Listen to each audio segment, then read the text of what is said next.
അങ്ങനെ 18ാമത് ലോക്സഭാ ഇലക്ഷൻ തകൃതിയായിട്ട് നമ്മുടെ നാട്ടിൽ കഴിഞ്ഞു. എല്ലാവരും ഞാനും വോട്ട് ചെയ്തു എന്ന് പറയുന്ന അഭിമാനത്തോടെ കാണിക്കുന്നത്, പോസ്റ്റ് ചെയ്യുന്നത് ചൂണ്ടുവിരലിലെ ആ ഒരു മഷിയാണ്. എന്താണ് ഈ മഷിയുടെ സ്പെഷ്യാലിറ്റി? ഈ ഒരു മഷിയുടെ ഐഡിയ ആദ്യം കൊണ്ടുവരുന്നത് ആദ്യത്തെ ഇന്ത്യയിലെ തെരഞ്ഞെടുപ്പ് കമ്മീഷൻ ഓഫീസറായിരുന്ന പത്മഭൂഷൺ സുകുമാർ സെൻ അദ്ദേഹമാണ്. അദ്ദേഹത്തിന് തോന്നി കള്ളവോട്ട് ഒഴിവാക്കാൻ ഇങ്ങനൊരു മഷി അനിവാര്യമാണ്. അദ്ദേഹം അത് ഡൽഹിയിലെ council of industrial research physical laboratory ഏൽപ്പിക്കുന്നു ഈ ഒരു പുതിയ മഷി കണ്ടുപിടിക്കാനായിട്ട്. അവർ ചില രസക്കൂട്ടുകളൊക്കെ ചേർത്ത് അങ്ങനെ ഒരു മഷി കണ്ടുപിടിക്കുന്നു. പിന്നീട് ഈ മഷി വ്യാവസായിക അടിസ്ഥാനത്തിൽ നിർമ്മിക്കാനായിട്ട് കർണാടകയിൽ മൈസൂരിലുള്ള Mysore paints and varnish private ലിമിറ്റഡിനെ ഏൽപ്പിക്കുന്നു.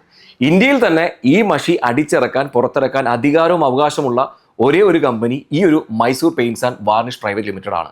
അവിടെ 10 ml ഒരു ചെറിയ ടിന്നിന് 174 രൂപയാണ്. ഇത് വേറെ എവിടെയും നമുക്ക് കിട്ടില്ല. ഈ ഒരു ചെറിയ ടിന്നിൽ നിന്നും 700 പേരുടെ വിരലിൽ മഷി പുരട്ടാനായിട്ട് സാധിക്കും. എന്തായാലും വർഷങ്ങൾ കുറേയായി. 1962 മുതൽ ഈ മഷി നമ്മൾ കാണുന്നുണ്ട്, കേൾക്കുന്നുണ്ട്, നമ്മുടെ കയ്യിൽ പുരട്ടുന്നുണ്ട്. ഇനി മുതൽ ഭാവിയിൽ ഈ കമ്പനിയുടെ പ്ലാൻ അഡ്വാൻസ്ഡ് ടെക്നോളജീസ് ഉപയോഗിച്ചിട്ട് അതൊരു മാർക്കർ രൂപത്തിൽ, ഒരു ഇൻഡെലിബിൾ മാർക്കർ രൂപത്തിൽ ഇറക്കാനാണ്. സോ ഭാവിയിൽ നമ്മൾ വോട്ട് ചെയ്യാനായിട്ട് ചെല്ലുമ്പോൾ അവിടുത്തെ തെരഞ്ഞെടുപ്പ് ഓഫീസർമാർ മാർക്കർ വെച്ചിട്ടായിരിക്കും ഇനി ഇവിടെ വരയ്ക്കാൻ പോകുന്നത്. 90.8 दिल से FM